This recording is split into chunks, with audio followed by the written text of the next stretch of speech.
Hace un año entró en vigor la Ley de Protección de Datos Personales. ¿Qué supone esa Ley de Protección? ¿Cómo se ha ido aplicando? ¿Cuáles son los parámetros para ajustar una serie de normas para que esa ley entre en plena vigencia? Vamos a tratar el tema ahora con el doctor Pablo Solímez Moreno, experto en protección de datos y privacidad. ¿Qué decir primero de la aplicación de esta norma al año de su expedición? Muy buenos días, bienvenido. Hola Gonzalo, muchas gracias por la invitación, un saludo a toda la audiencia. Sí, en efecto, bueno, estamos, como bien se señala, a un año de la entrada en vigencia de la ley. Y claro, vemos que aún existen muchas tareas pendientes, ¿no?, por cumplir. Todos los que participamos del proyecto de construcción de esta norma vimos con mucha expectativa lo que podría ser por fin la aplicación de una norma que tanto tiempo se demoró en aprobarse en Ecuador, más aún en un país globalizado y tecnificado en el que estamos, en donde el flujo de información es tan evidente en todo nuestro accionar en la vida diaria, ¿no? Entonces, como decía, veíamos con mucha expectativa el proceso de aprobación de la ley, que en definitiva vino a regular justamente un derecho constitucional reconocido en el artículo 66 y que de alguna manera pues ya se estableció desde el año 2008 este empoderamiento a favor del ciudadano de sus datos personales. ¿Y cuáles son esas tareas pendientes que...? Estas tareas pendientes se circunscriben en algunos aspectos, ¿no? Desde el punto de vista, digamos, del sector público, del Estado, definitivamente contar con una autoridad de control se torna indispensable para que la ley adquiera plena vigencia y sobre todo pueda ser respetada y controlada por el ciudadano, ¿no? ¿Es una autoridad de control ad hoc establecida en la ley? Creada por la ley, así es una autoridad que además se la configura como una superintendencia de... Y todavía no se conforma. Que aún no se conforma, es decir, que está creada por ley, pero por distintas circunstancias. Entiendo que principalmente por temas de falta de organización en el Consejo de Participación Ciudadana y también temas de presupuesto, definitivamente, porque implica desarrollar toda una institución que parte desde cero, no dotarla de infraestructura, de recursos, de presupuesto, entonces no es un tema menor. ¿Con qué disposiciones cuenta la superintendencia para actuar? ¿Cuáles serían los caminos por los cuales puede llevar adelante su tarea? Creo que eso vale. Sí, es una pregunta muy válida, porque justamente un sistema de protección de datos se conforma o se sostiene sobre la base de tres pilares. El primero, el ciudadano, que es el titular de los derechos. El segundo son las empresas, las organizaciones, las instituciones públicas, que son los sujetos obligados a cumplir con la ley y sobre el cual... Públicos y privados, sobre el cual, digamos, se gira todo el entorno normativo. Y finalmente el tercer pilar es la autoridad de control, que está llamada justamente a vigilar y controlar el cumplimiento de la ley, además que la ley le dota de una potestad sancionadora. Perfecto, pero debemos reconocer que probablemente es una falencia estructural no tener suficientes expertos en materia de autoridades de control, tal vez en lo jurídico, probablemente en lo tecnológico tampoco.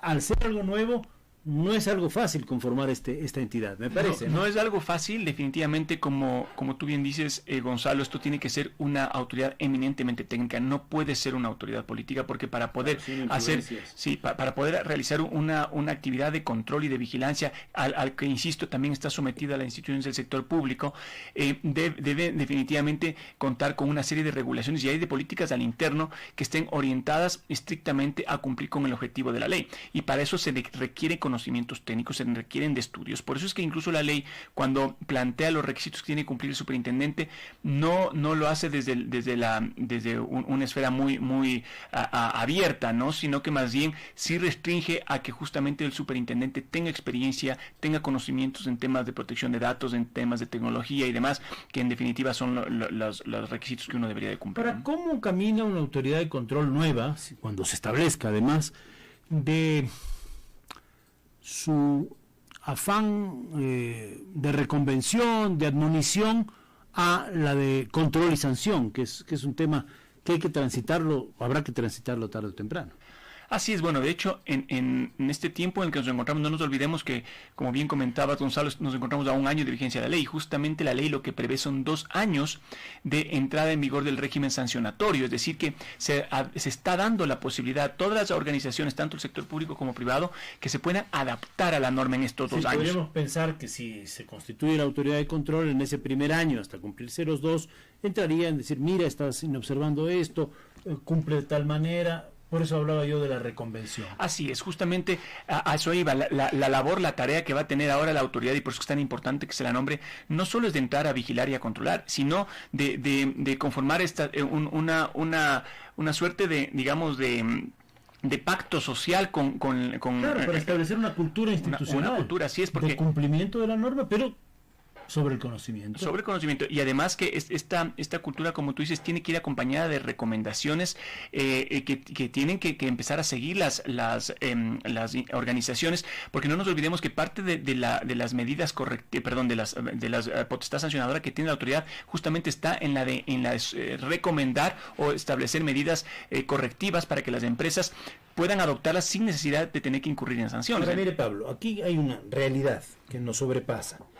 Con la cantidad de uso de tecnología, de teléfonos celulares, los ciudadanos mismos aceptamos que nuestros datos se manejen con una libertad absoluta por parte de los digamos, de los operadores, por ejemplo, de telefonía móvil, de la internet.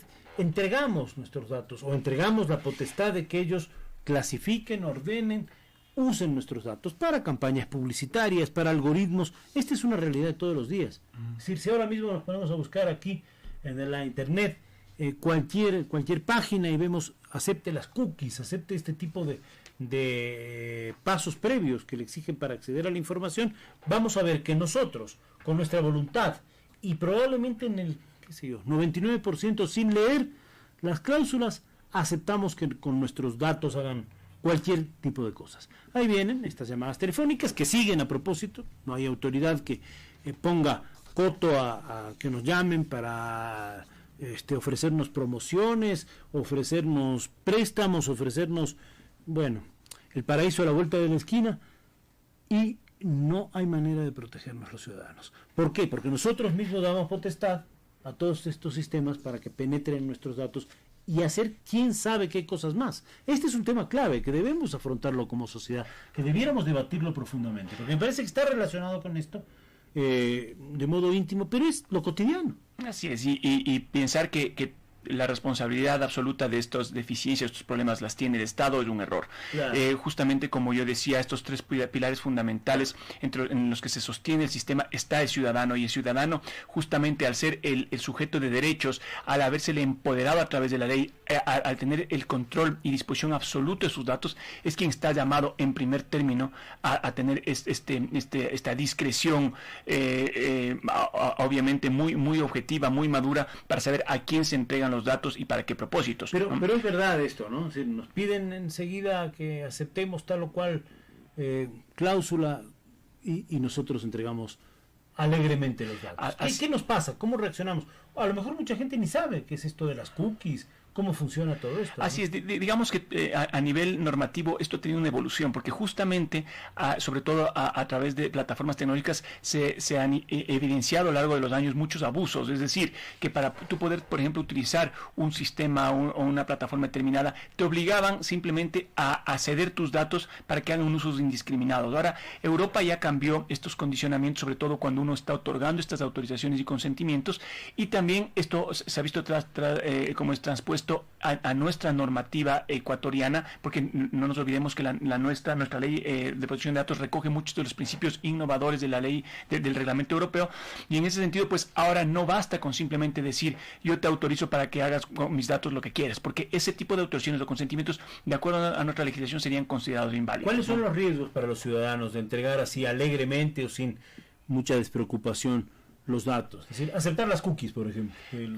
Claro, por ejemplo, el aceptar, en muchos casos, abiertamente estas políticas. ¿Qué significa cookies? ¿No? Claro, así es. El aceptar abiertamente, por ejemplo, estas políticas de cookies permite, en muchos de los casos, tener facilidades de navegación, porque el sistema automáticamente va entendiendo cuáles son mis aficiones, por dónde más o menos tengo interés en indagar a través de Internet y determinadas páginas web. Entonces, que estos aspectos no necesariamente son negativos en la medida en la que obviamente yo esté consciente de que lo que estoy haciendo tiene determinadas repercusiones. Pero con límites, ¿no? Porque el gran problema es ese, entregamos indiscriminadamente, mañana buscamos un viaje de fin de semana para ir a, qué sé yo, a tal o cual ciudad del Ecuador, y a la vuelta de la esquina nos llegan las 150 promociones de todos los viajes que hay y llegan a atosigar.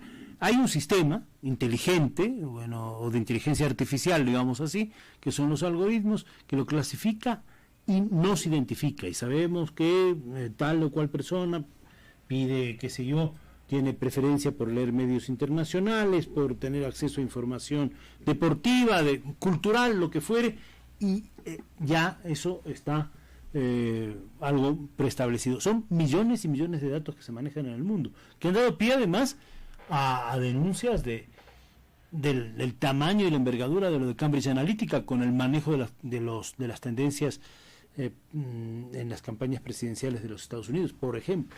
Así es, y bueno, estamos viendo de hecho cómo en Europa, ¿no? Para que tengamos una idea, a lo largo de la entrada en vigencia del GDPR, del Reglamento General Europeo de Protección de Datos, que fue en el año 2018, estamos viendo que ya en Europa se han aplicado más de 1.200 millones de euros en multas a grandes empresas justamente por no respetar la normativa en protección de datos y principalmente han sido a las empresas de tecnología, ¿no? Las grandes multas han sido a empresas de tecnología.